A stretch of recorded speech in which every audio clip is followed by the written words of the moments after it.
À Saint-Imier, l'hôtel du Progrès, c'est Longines. À l'époque, près de 1000 ouvriers en vivent.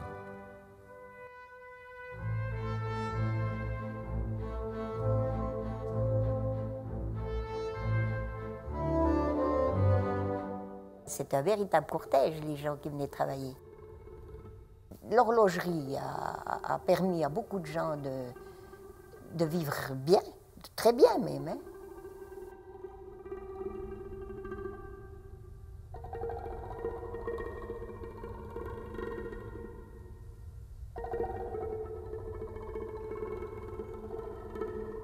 Saint-Imier sans Longines, c'est une zone sinistrée. On serait une banlieue de Bienne, Chaux-de-Fonds et tout. Hein.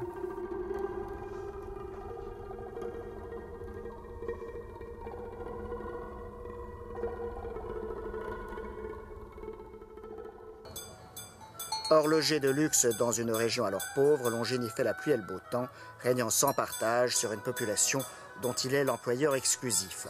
Il faut s'imaginer dans nos fermes ici autour et dans nos maisons à Saint-Imier, les gens travaillaient quand ils voulaient, ils se levaient quand ils voulaient.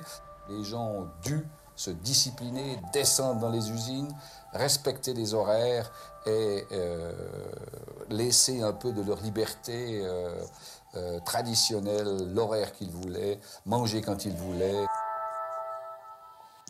Tout le monde travaillait là-dedans. Ma grand-mère, elle travaillait chez Meurice ici. Mon papa travaillait dans les boîtes. Il était boîtier haut. Mon papa travaillait là. Le fait de pouvoir rentrer aux Longines, on était un peu fiers.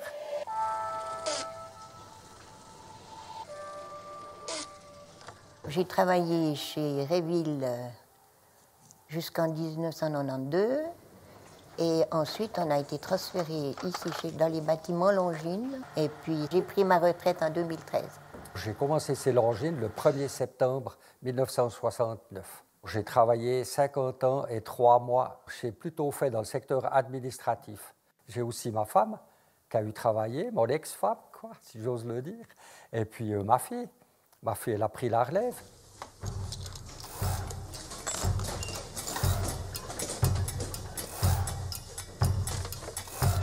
Nos parents n'avaient pas les moyens de nous mettre dans des écoles, des apprentissages et tout ça. On sortait de l'école, on allait en usine. J'ai été formée sur le tas par les vieux horlogers quand on a commencé.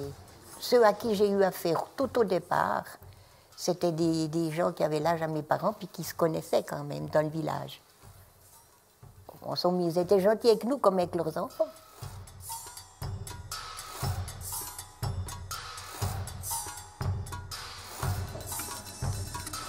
Il y avait des horaires fixes. On commençait le matin à 7h moins 10, on finissait presque à 6h le soir. On travaillait encore le samedi matin. C'était des semaines de 45, 48 heures, quoi. Et puis l'ambiance, elle était beaucoup plus disciplinée qu'aujourd'hui. Il y avait une première sonnerie qui nous faisait lever, on partait tous travailler, mais la deuxième sonnerie, on devait être assis à son travail. Dans le vestiaire, il y avait une bonne ambiance, on plaisantait, mais quand ça sonnait, c'était hop, on filait s'asseoir à son travail. Nivarox à Saint-Imier est la seule entreprise à produire ce qu'on appelle le cœur de la montre, soit l'échappement, le balancier et le spiral. Toutes les manufactures du pays en dépendent. Personnage clé de ce travail, les régleuses. Par exemple, j'ai des filles, alors elles n'en reviennent pas que je puisse rester comme ça. Elles n'auraient jamais voulu faire ça, mais disons que... Pourquoi? Parce qu'il faut toujours être à l'établi, avec le micro, et puis il faut faire attention, il ne faut pas y avoir trop de force, c'est très délicat.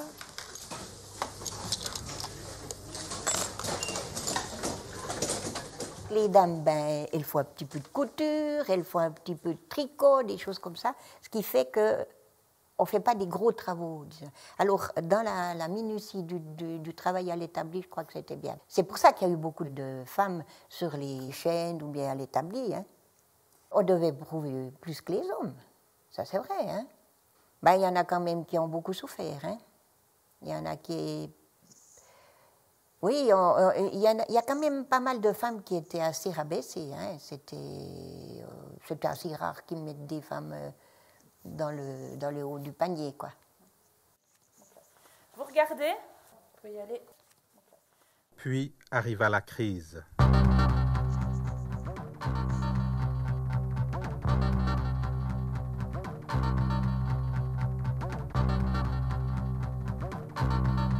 Ces usines, fierté de la région, se sont vidées. En une dizaine d'années, le Jura bernois a perdu une dizaine de milliers d'habitants. La population a vieilli. Au traumatisme politique de la victoire séparatiste s'est ajouté le traumatisme de la crise économique. Ces machines tournaient 24 heures sur 24 pour fabriquer des petites pièces.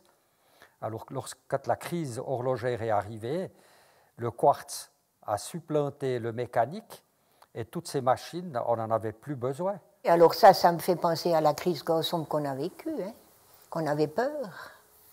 On avait peur que tout foire, quoi. Mais il y a pas mal de choses quand même qu'on foirait. Hein. L'horlogerie helvétique est au bord du gouffre. Cette branche vitale de notre économie est menacée. L'heure est au compte. À qui la faute? C'était une ambiance assez morose à un moment donné. Mais c'était, je ne veux pas dire que ça nous consolait, mais on savait que c'était pour tout le monde. L'inconnu, pas savoir ce qui va se passer. Dans le Vallon de Saint-Imier, par exemple, on ne pouvait pas dire ben, je quitte l'horlogerie et puis je vais travailler dans une autre industrie.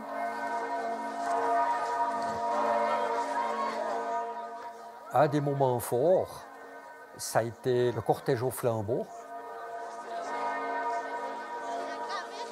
On n'avait pas l'habitude dans l'industrie horlogère, mais mes aînés n'avaient jamais manifesté. Et puis Longines, on a manifesté. Eh bien, ça suffit, c'est assez.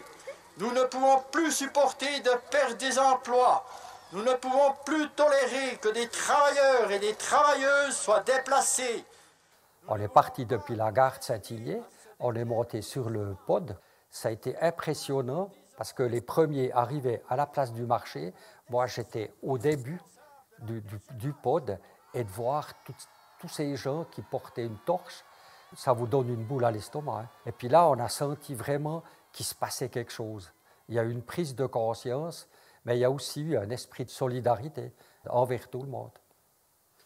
Lorsqu'on sait qu'en 1968, la grande entreprise Longines occupait 1087 collaborateurs et qu'en finalité, vers 1990-1995, il subsistera la marque Longines et environ 200 collaborateurs, vous pouvez vous imaginer la perte pour notre région.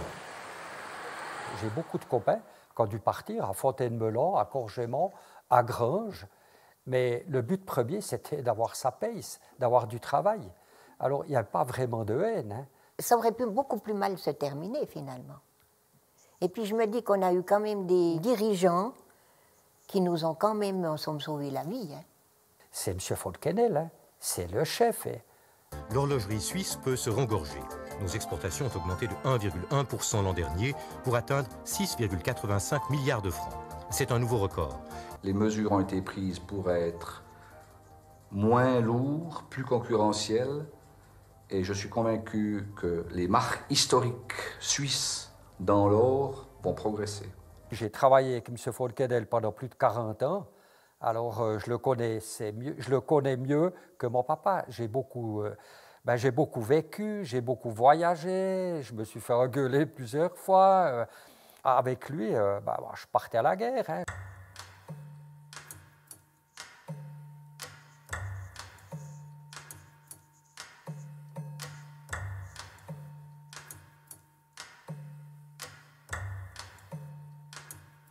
Alors, les gens à Saint-Imier, c'est plus comme dans le temps. C'est beaucoup de gens qui habitent Saint-Imier puis qui vont aussi travailler ailleurs, comme il y a beaucoup de gens qui viennent de l'extérieur pour travailler aux Longines. À l'époque, on était presque tous copains, tout le monde se connaissait, on était bien ensemble. Après, on a eu beaucoup les Français qui sont venus travailler, donc l'ambiance avait changé, même si c'était bien aussi. Aujourd'hui encore, des hommes et des femmes font les mêmes gestes que leurs prédécesseurs. 3 fois moins nombreux, ils assurent pourtant une production bien plus importante qu'autrefois.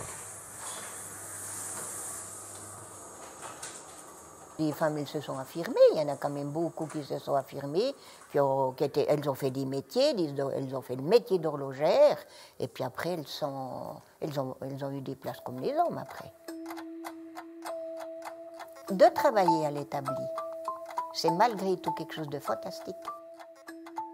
Oui, j'ai ressenti de la fierté de faire de l'horlogerie.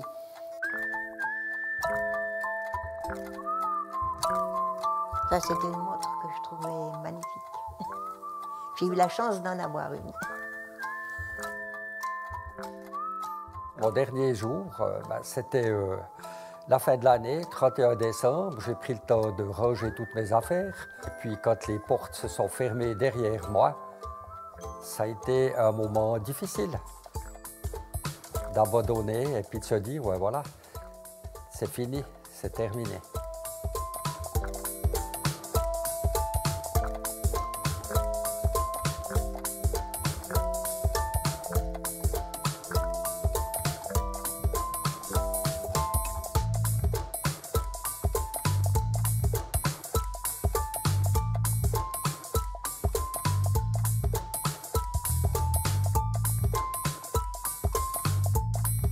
On se perd gentiment de vue, quoi.